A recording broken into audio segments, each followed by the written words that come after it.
Hello everybody and welcome to Me and My Golf TV. You've joined us here at the Asprey. I'm Piers Ward and Andy. Today it's the Impact Show. Yes, and on today's show we're talking about the swing for the early release, probably one of the most common ones, Piers. We're going to give you a couple of great fixes. Stay tuned to take charge of your game.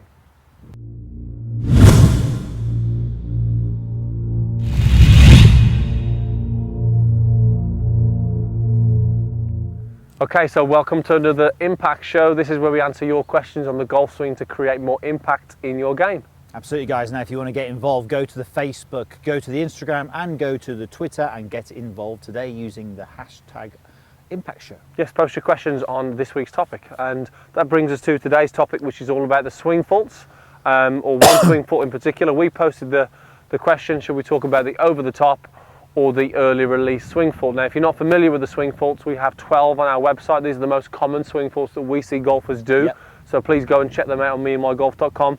Over the top and early release are two of the most popular ones. They are. So you chose the early release, which is a good one because it has such a, I suppose, an impact on the game, Piers. Or poor impact on the game. Poor impact on the game. So for those of you who don't know what the early release is, Piers, let's just explain that first. It's interesting how it was resoundingly early release that people wanted to talk about. So here we have it. It must be popular. So early release, the best way to term this is that the angles that I create between the shaft and the lead forearm in my backswing, they are released early in the downswing. So early release is a downswing fault. So those angles that I create in the backswing, the early release happens when you release those angles too early. What we would prefer to see is that you hold on to those angles down through into the impact area. So yes, I'm releasing the club now, but I've released it a lot later.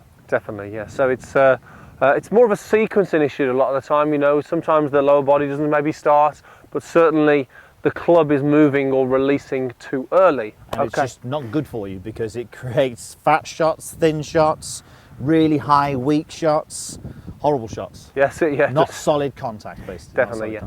Okay, so we're going to do a couple of drills. We're going to talk a little bit about that. We've sort of broke it down into two stages today. We talk about lag quite a bit in some of the other videos, and this is really essentially what it's talking about, retaining lag. So we're going to do a drill for impact lag. Pierce is going to do a drill on impact lag. I'm going to do a drill on power lag. So Pierce, just talk about impact lag. What are we looking for at impact?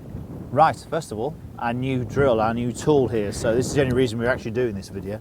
No, we've just got a magnet there and a stick coming out of it. So we talk about impact lag. So obviously, as it suggests, it's when you're striking the golf ball. So there's my T-peg, where the golf ball would be. What we would like to see on good impact lag is that the shaft is leant forward, so the shaft and the handle of the club are ahead of the club head. For an iron, this is what we would like to see. This is where all the best strikers in the world are. Just notice the magnet there, how low that is pointing. Yeah, notice the maybe the potential trajectory that is coming out of the club face.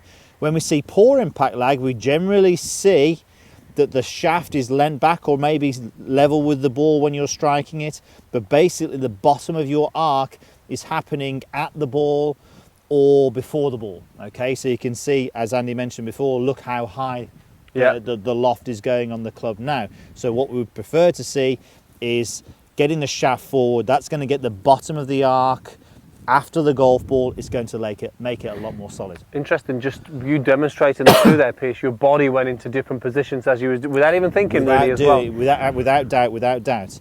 So this actually comes to the drill because we're going to leave this on here to show the drill. So what I'm going to do first of all, let's get a target line in there. So we've got the target line in there. Now what I'm going to do is we're going to get the club face and we are going to turn it extremely to the left. Okay, so I've closed the club face. We can now see that the rod coming out the face is pointing well to the left. Now what I'm going to do then is I'm going to take my grip. Now what we're going to ask you to do when you're hitting shots, whether it be a little mini shot or whether it be a full shot, is we want you to get the golf ball to go to the right of the target line. So we want you to actually get the ball to start out to the right of the target line. Now the only way we're really going to get you to do that is by getting the shaft and leaning it forward, because look what effect that has. When I lean the shaft forward, I actually get the club pointing more towards the target. If you early release, and this often happens when people early release, the club will want to point more to the left. So if we start with a club pointing left, this drill is going to make you lean the shaft forward. Okay. Like so. So what I'm going to do, I'm going to get rid of that. I'm going to give you that actually. Thank you. I'm going to put a golf ball in there. So you're going to point the club face at this outhouse here on Yep. the left. So we better. I better do a good job a of this. change. I better do a change. So I'm pointing the club to the left, the club face to the left. I'm then taking my grip on the club, and my objective now is to get the ball to start right at that target line. And there we have it. And you did. Now I can tell for a fact there, of course a little bit out the toe maybe, but I made sure on the way down, and I haven't got a problem with this normally, but for the video I wanted to make sure that I was leaning that shaft forward like so. That was helping me to square the face up, and it was giving me good impact lag. And that's going to help with those solid hits, isn't it, as well? You're up, sir. Okay. That's you. impact lag. Now we want to talk about maybe the sequencing and maybe what we would call power lag, which is actually lag at a higher stage. So Andy, on you. Yeah, so power lag. So power lag, as Pierce mentioned earlier in the describing the early release, this is where we get this sort of, or retain this lag. This is what everybody tends to want. Sergio. The Sergio lag. The Sergio. This is what looks pretty good on the video when you're sort of slowing it down. So we've got a great drill to help create the feeling and help give you a good sequence. So we're going to place the club in your two bottom fingers here and just the thumb. And all we're going to do, we're just going to get it in the one hand, a little bit lower down the club. We're going to make some swings. We're going to turn, we're going to sort of soften the arm, and you literally just got it in these two fingers and thumb, and then you're just going to make a downswing, and you're almost going to just feel the weight of the club finding its own way. Now you can see here what I'm doing, I'm still leading with my lower body to start the downswing, but the club is sort of finding its own way down there. But the great thing about this, Pierce, there's no pressure coming from the hands. It's sort of really just letting the club fall. It's absolutely right. So the fingers and thumbs drill is brilliant because what it does, as Andy said there, the weight of the club has to then drop. We're just literally holding on to the club. You can't force it and pull it down and create that poor sequencing that often happens when you're early release. So Andy, lower body goes first, and then obviously the weight of the club, the momentum of the club brings it through. It's really good to do before you then hit a few shots, isn't it, this drill? And do you know what? If you're somebody who swings over the top in the downswing as well, this is a great one because if you just swing, sort of turn your body and let the club fall here, look, that club has got no danger of coming over the top. Okay, 2 for 1 with this one then. Okay, so obviously I wouldn't recommend hitting any golf shots doing this because you might let go of the club. But I'm so sort of same feeling here now, and it feels very light in my right hand now. Yeah. I'll put it back in that right hand, really light, really easy. That's going to help you retain some of that angle and that power lag, if you like. Nice. I'll take that. Dead straight. Okay guys, so there you have it, 2 of our very favourite drills there to help get rid of that early release. If you can get rid of the early release, you'll definitely strike the golf ball better than you ever have. So guys, as always, if you enjoyed that, hit the like button and post your comments down below. Let us know whether it gets rid of your early release. Yes, and if you're not already a subscriber, guys, hit the subscribe button below for videos every single week.